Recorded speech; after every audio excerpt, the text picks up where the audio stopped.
So one feature a lot of users miss on newer iPhones is Touch ID. Well, good news, a new report has come out showing a patent leak of Touch ID. However, will we get Touch ID or not on the 2021 phones? Well, today I want to talk the latest what we know about this and the latest on the iPhone 13 Pro release date and price with a summary of everything we know so far. So let's begin with the announcement of iOS 15 at WWDC 2021.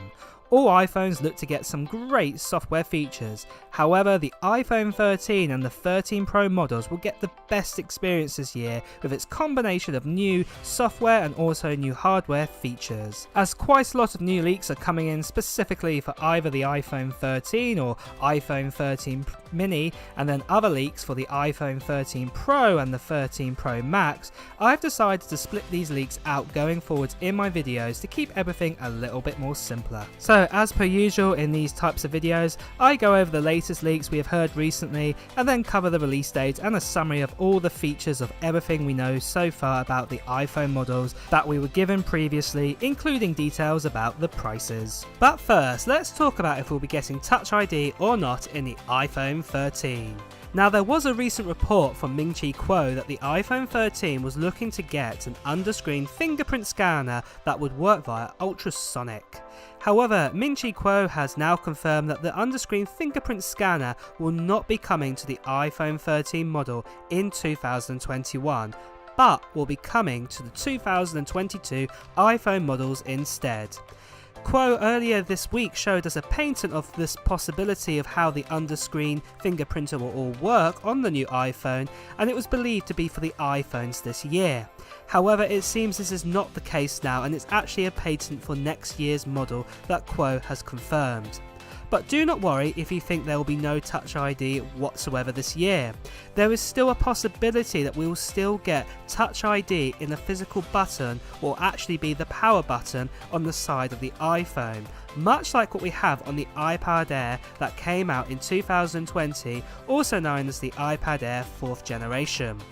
A lot of consumers, including myself, have been wanting the return of Touch ID as an alternative to unlock our iPhones, as Face ID is really good, but with the pandemic and everything, it's been harder to unlock your phone quickly and securely.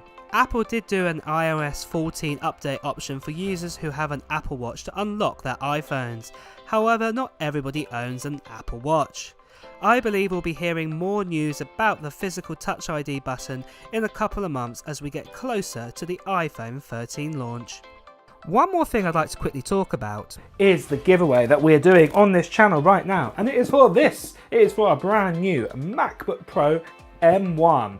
And that's right guys, I'm going to be giving away this MacBook Pro M1 to one lucky subscriber when we get over 200,000 subscribers. And all you need to do in the comments below is write what your favourite iOS 15 feature is. Even if you haven't downloaded the beta, let me know what feature you'd love to try out, and then just put them in the comments below. And then when we get over 200,000 subscribers, I'm going to be revealing who the winner is of this MacBook Pro M1. But make sure you subscribe to this channel and hit that notification bell, because when we get over 200,000 subscribers, you'll want to get that notification to find out if you're going to be the lucky winner of this brand new MacBook Pro M1. So those are the latest leaks and also the giveaway. So let's do the release date next.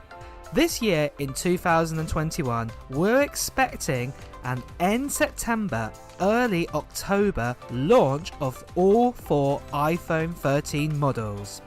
Now, right away, you're probably wondering, how on earth have we got to this conclusion? Well, it's quite simple and logistic really when you think about it. Let's do a quick summary of how we have got here by doing a tiny summary of the last 10 years of iPhone model release dates. If we go way back to the iPhone 4S in 2011, this classic iPhone came out on October 14th, 2011.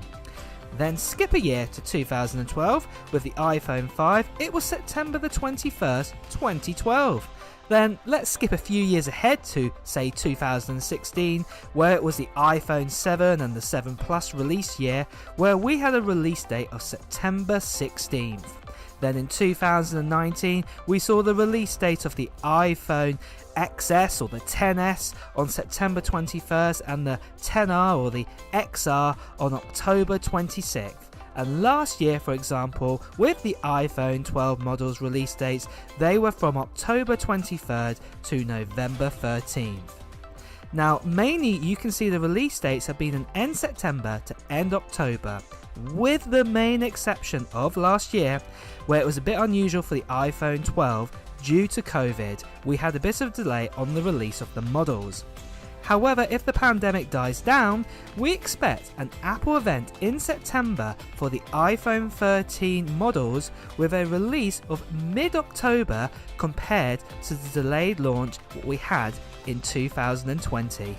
So next, let's talk about the iPhone 13 model prices, and the best way to do this is give you a summary of what we know so far for all the Pro models. Let's start with the summary of the iPhone 13 Pro. As I said, many more leaks will come along and they'll be added to this list, so this was subject to change as it were, but this is everything we know so far.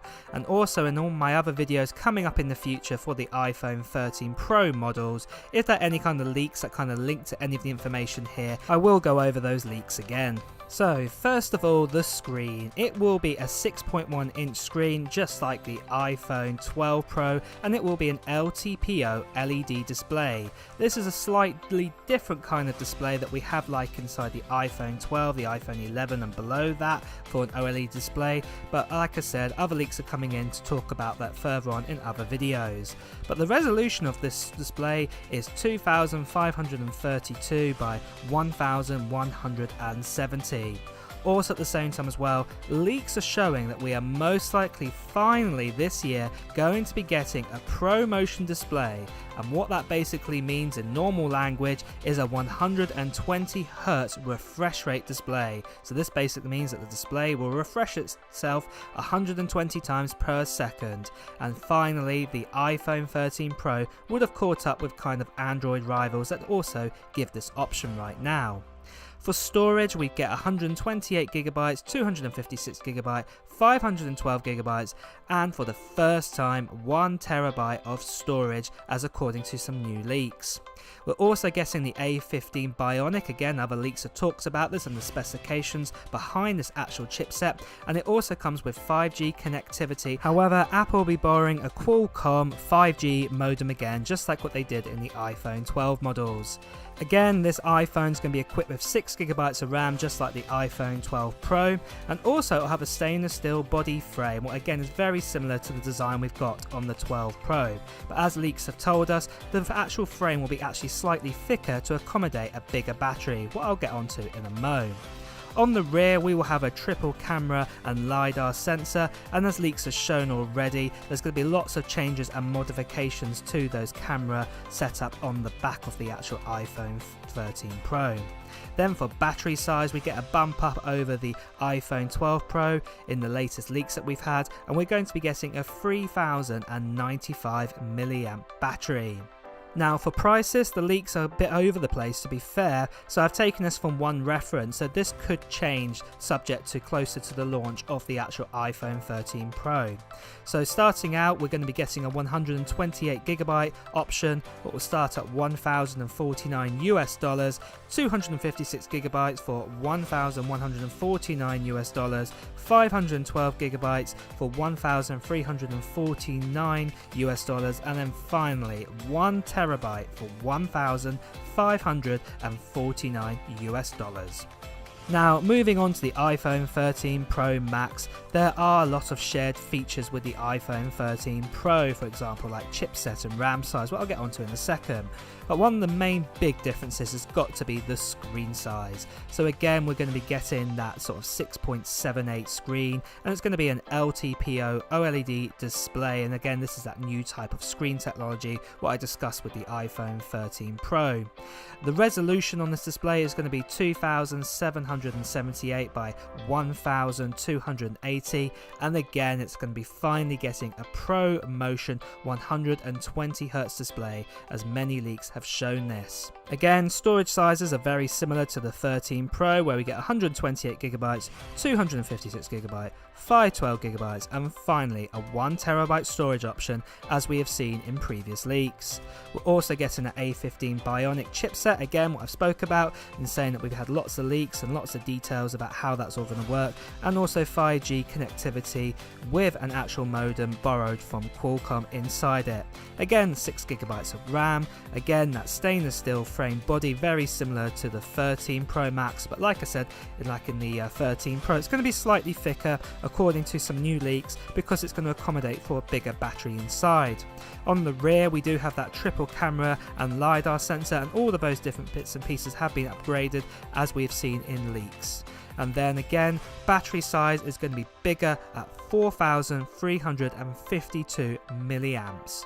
For price, again, starting with the 128GB storage option, it's going to start at $1,149 US, 256GB for $1,349, 512GB for $1,449 US, and finally 1TB, the newest storage option, for $1,649. So, as per usual with this list of features, I'll be keeping it updated as more leaks come on in, all the way up to the iPhone 13 launch. Well, it's time to wrap this up, so don't forget, if you have liked this video, to press the like button, and of course to hear the latest iPhone news.